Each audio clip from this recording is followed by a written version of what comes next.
Assalamualaikum warahmatullahi wabarakatuh.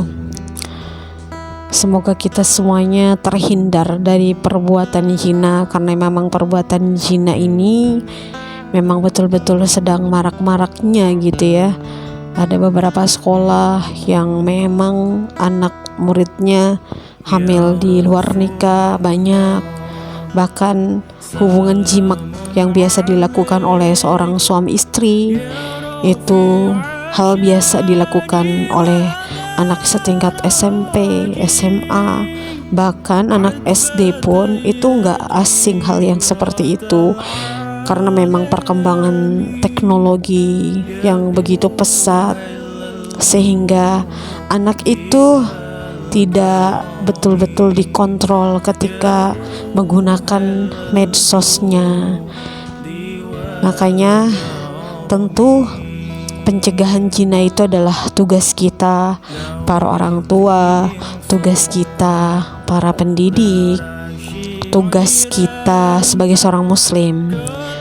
Ini tugas kita untuk mencegah perbuatan zina. Dan gimana kita bisa mencegah perbuatan zina tersebut kalau kita sebagai orang tua suka dengan perbuatan zina, bahkan suka melakukannya? Gimana bisa kita mau mencegah anak didik kita untuk tidak melakukan zina, anak santri kita untuk tidak melakukan zina, wong kitanya sendiri sebagai guru suka melakukan zina gitu.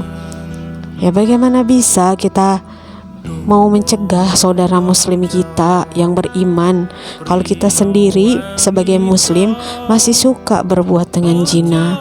Makanya agar terhindar dari perbuatan zina tadi, kita harus betul-betul memahami halal haram dalam Islam itu seperti apa, akibat dari perbuatan dosa yang kita lakukan apa gitu di hadapan Allahnya, secara sosialnya seperti apa.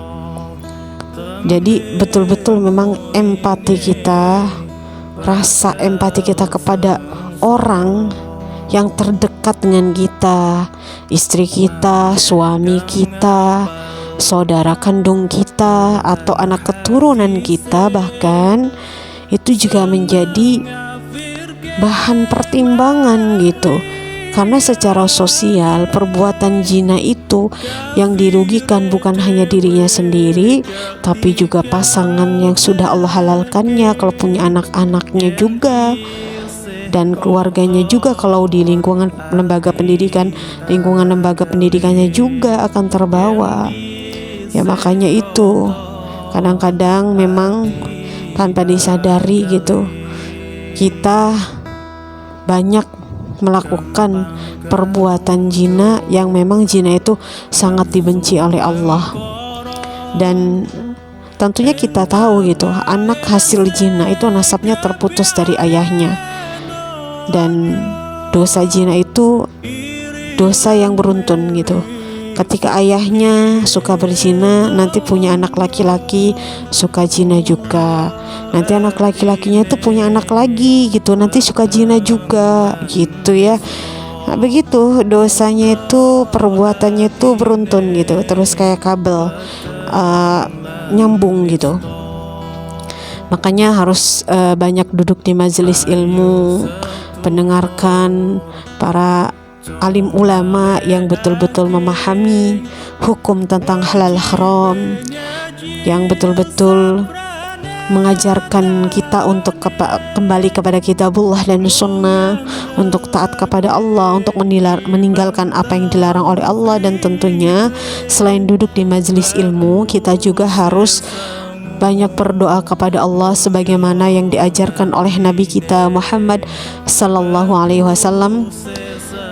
Allahumma inni dhalamtu nafsi dhulman katsira, ya Allah, sungguh aku telah menganiaya diriku sendiri dengan penganiayaan yang sangat besar.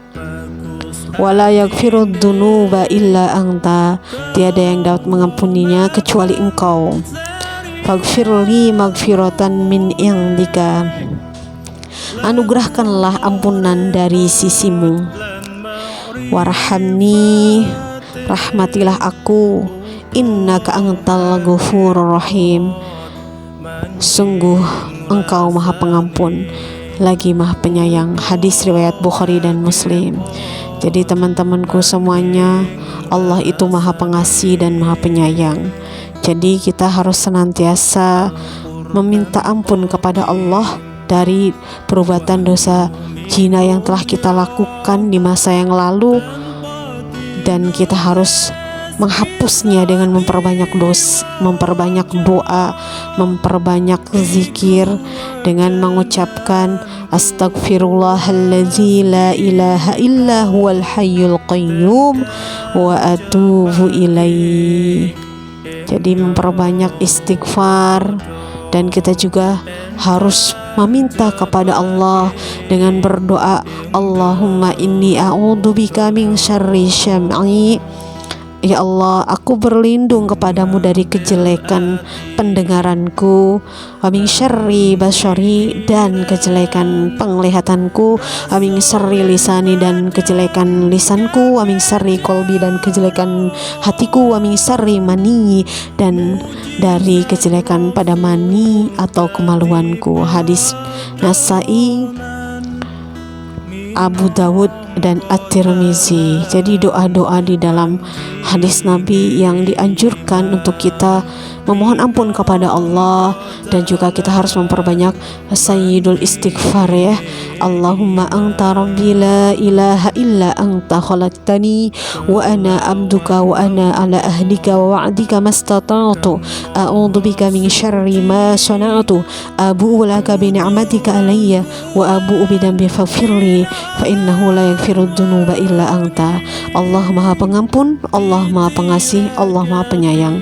Selama nyawa kita belum sampai ke kerongkongan dan matahari terbit dari barat, selama itu, sebelum matahari terbit dari barat, selama itu Allah masih akan mengampuni dosa-dosa kita, sekalipun dosa kita sangat besar, dan jangan diulangi kembali, karena manusia sudah dimaklumi, manusia itu penuh khilafan.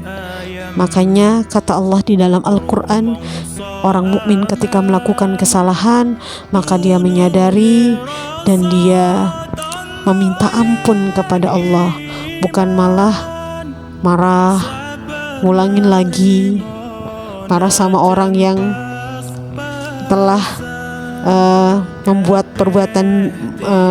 perbuatan dia itu tersebar gitu kan, marah sama orang yang menyebarkan perbuatan zinanya. Jangan, tapi memang kita harus betul-betul menyadari bahwa perbuatan ini adalah dosa, dan mohon ampun kepada Allah sebelum nyawa dicabut sama Allah. Mungkin ini saja. Apabila ada kesalahan, mohon maaf. Wassalamualaikum warahmatullahi wabarakatuh.